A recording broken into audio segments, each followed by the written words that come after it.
Okay, so get this. You remember that Chewbacca mom Oh, video? yeah. How could I forget? The one that like totally blew up on Facebook? I was thinking about it the other day, and it wasn't just because it was a happy mom in a mask. Right. There's got to be more to it. So that's kind of what this whole deep dive is about, multimodal discourse analysis. We're calling it MDA for short.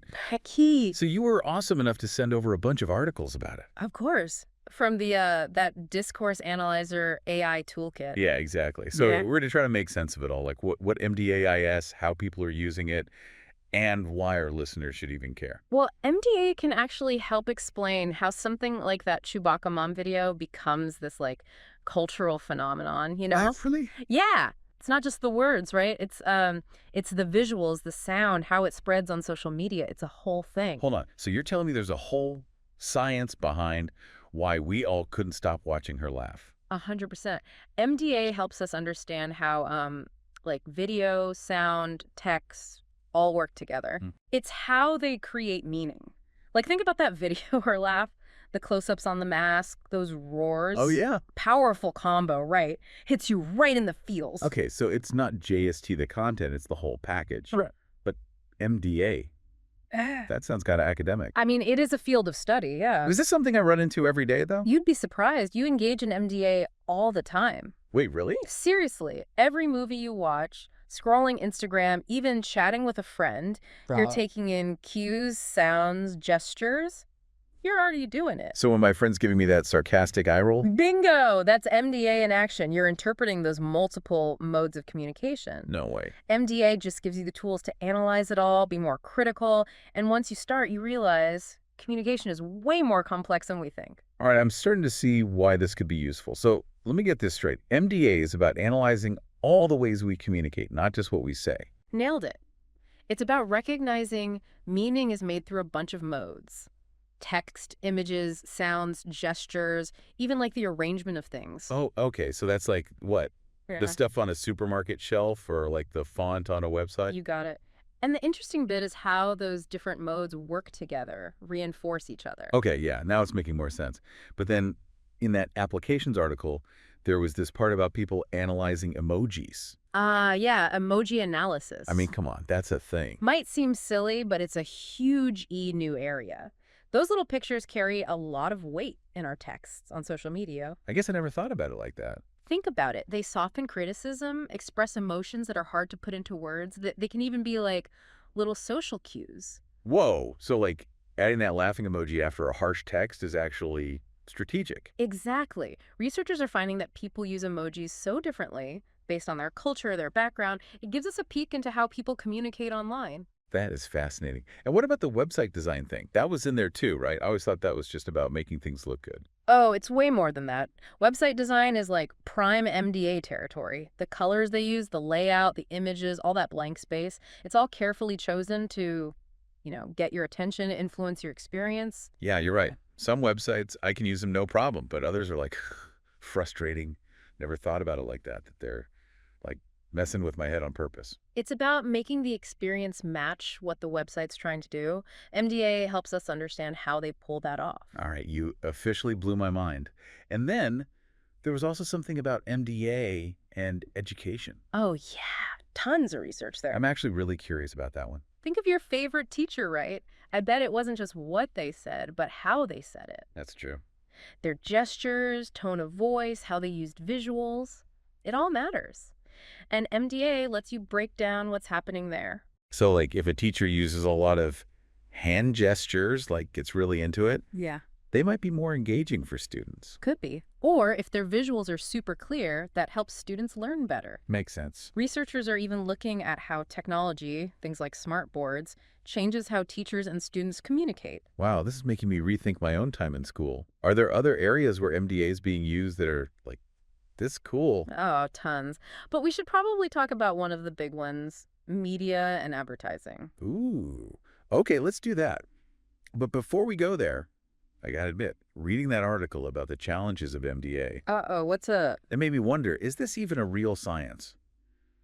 How can you be objective when you're talking about communication? That's a fair point. And it's a big thing MDA researchers are working on, There's so much data and Yeah. yeah, there's always a risk of being biased, especially when it's something like someone's tone of voice, facial expressions, stuff like that. Right. Like, it's up for interpretation a lot of times. Exactly. That's where the methodology comes in. Oh, okay. So there are ways to analyze all this multimodal stuff, so you're not just making it up. Exactly. And there are people working on like standardized ways of doing things, tools to help researchers be more objective. That makes sense, but the article also said there isn't just one agreed-upon way to do things. Yeah, That makes it tough to compare studies, right? it's definitely a challenge, but that's also part of what makes it exciting, you know?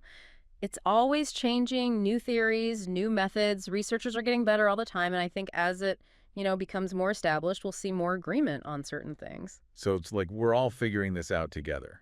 Pretty much. And like with anything new, there are going to be bumps along the way, but that's what makes it worthwhile. Okay, yeah, I'm feeling better about the whole real science thing, but before we get, like, too deep into it, maybe we should back up and talk about some MDA basics. Good idea. I feel like there's got to be some terms we should know. You're right.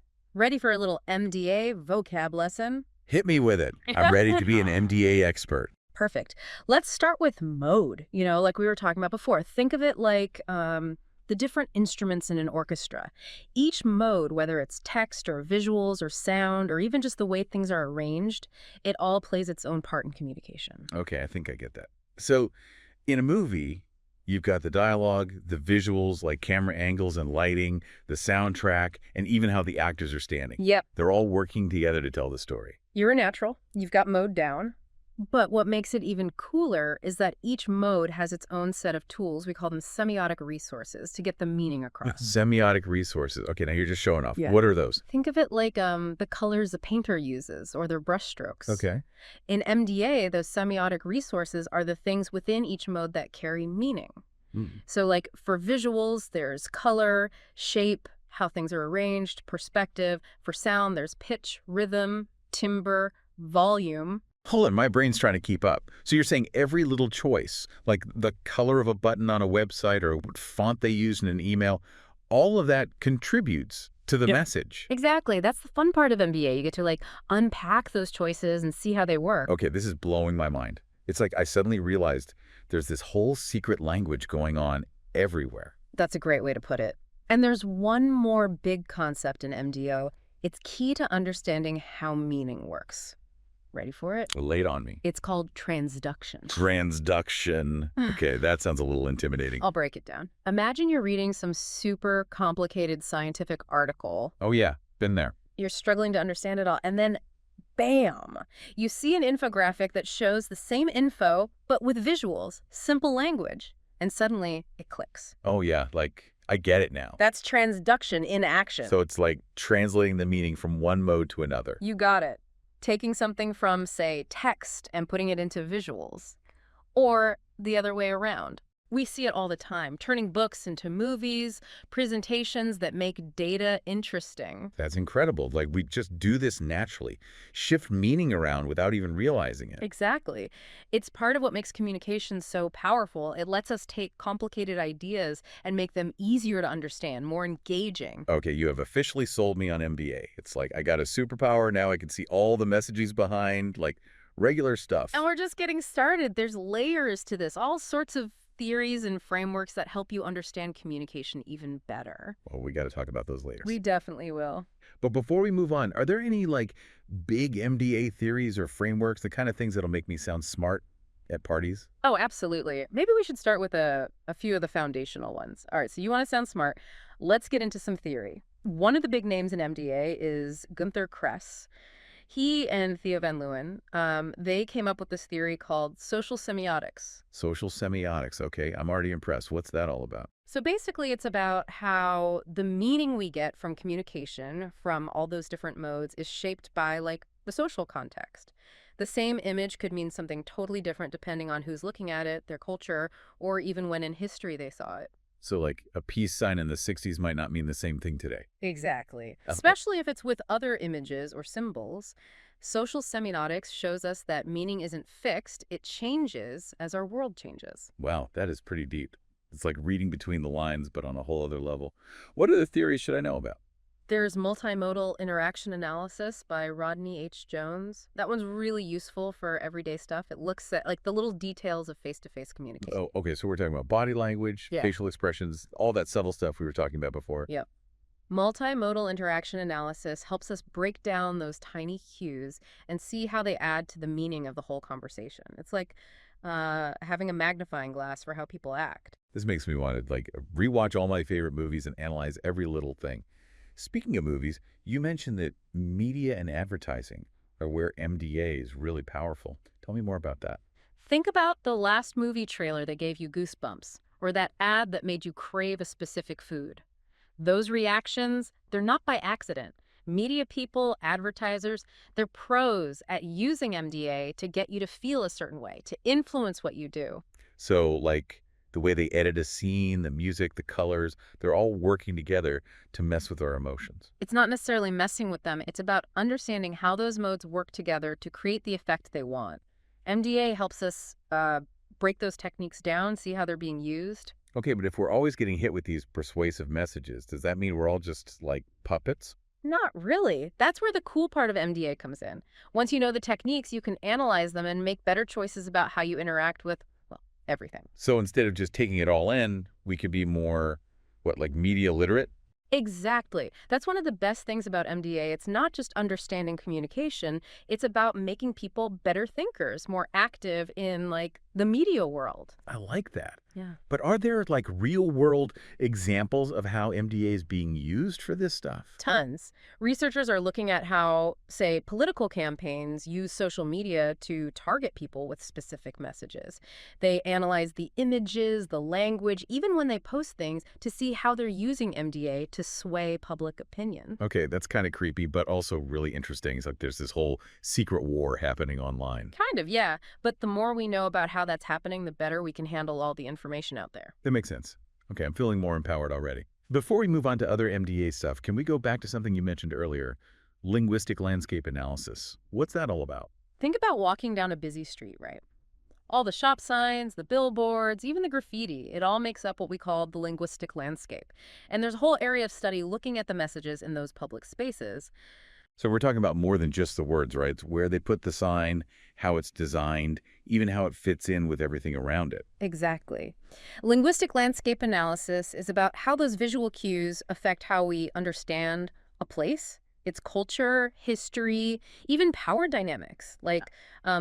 What languages are on signs can show you who lives there. Or if there are multilingual signs, that might say something about how inclusive the community is. Wow, okay. I am never going to look at a street sign the same way again. Like every corner is a code to crack. That's what makes MDA so fun. It makes you look at the world differently, question the messages you see, whether they're obvious or not. I'm realizing that MDA is bigger than just analyzing stuff. It's about understanding the world, how we make meaning, how we influence each other. You got it. And there's still so much to explore, so many applications and theories, ready to go deeper. Absolutely. But before we do, what are some of the big criticisms of MDA? Like, what are the things researchers are struggling with right now? It all sounds amazing, but there's got to be some downsides, right? Of course. No field is perfect, and yeah, MDA has its challenges. One of the big ones, like we touched on before, is subjectivity. How do you make sure you're being objective when you're analyzing, well, anything? All right, because if two different people analyze the same movie trailer, are they going to see the same things? Or are they going to be influenced by, their own experiences? That's the big question. And it's something MDA people are always working on. Like we talked about, the key is to have really solid methods, ways of analyzing that try to, reduce bias as much as possible. So it's about being honest about how you're doing the research and admitting that you might have some limitations. Exactly. And there are people working on better tools, technology that can, automate parts of the analysis, which could help reduce errors and bias. Okay, that makes sense. But I'm also thinking about that challenge of just how MESCH data there is. How do researchers even start to analyze something like a movie with all the sound, visuals, editing, everything? It's definitely a lot to handle. It often takes a whole team, with each person focusing on a different part. So it's like a puzzle. Each person has a piece, and then they put it all together at the end. Exactly. And AI, artificial intelligence, and machine learning, those are getting better all the time. So in the future, MDA will be even better at dealing with all that data. Okay, so MDA is always changing, always pushing the limits. But I'm curious, what are some of the biggest, game-changing studies that have come out of it? The ones that made everyone go, whoa, we got to rethink this. All right. Let's get into some of the research that's shaped the field of MDA. Okay, ready for some MDA greatest hits? Hit me with them. Gotta start with reading images by, well, Kress and Van Leeuwen. Of course, those guys again. It was huge because they basically said that visuals, like pictures, have their own grammar, just like language does. Oh, wow. They showed how color, composition, all that stuff works to create meaning. So it's like now I can actually explain why I like a picture, not just like feel it. Exactly. Reading images gave us a way to analyze visuals in a really deep way. Okay, that's definitely going on my list. What else you got? Another one really interesting is Geo-Semiotics by Ron and Susie Scollin. Geo-Semiotics. Okay, that one's new. This one's all about how where you put a sign is just as important as what the sign says. Wait, seriously. The location changes the meaning. Think about it. A no parking sign in a neighborhood versus outside a school at pickup time. It hits different, right? That's true. Geosemiotics looks at how those spatial relationships change how we understand signs and symbols. Whoa. So like the whole world is a secret message. Kinda, yeah. It's all about those layers of meaning. I'm telling you, I am seeing things in a whole new way. That's what MDA does. Makes you appreciate how communication works, all the ways meaning gets made. Okay, I am officially inspired, but I gotta know, how does this research actually get used? Are there examples of MDA making a real difference out in the world? Oh, for sure. One big area is education. Researchers are using it to see how teachers can use all these modes of communication to make classrooms more engaging. So it's not just about lectures anymore. Nope. It's about visuals, tech, even body language, all working together to connect with students. That's so cool, like giving teachers a superpower. Exactly. And MDA helps them figure out what works best for different students, too. Are there other fields where it's having like a big impact? Definitely. They're using MDA in healthcare to help doctors and patients communicate better. Oh, wow. By looking at how doctors use words, gestures, all of it, researchers can find ways to make medical info easier to understand. That's huge. Like, if people really get what their diagnosis is, what their options are, that could make a real difference. Exactly. MDA can literally save lives. Okay, you've convinced me. MBA is officially the coolest thing I've learned this year. But as we wrap this up, what's the one thing you hope our listener takes away from all of this? Pay attention. Seriously. There are messages everywhere, big and small, all trying to, get you to think or do certain things.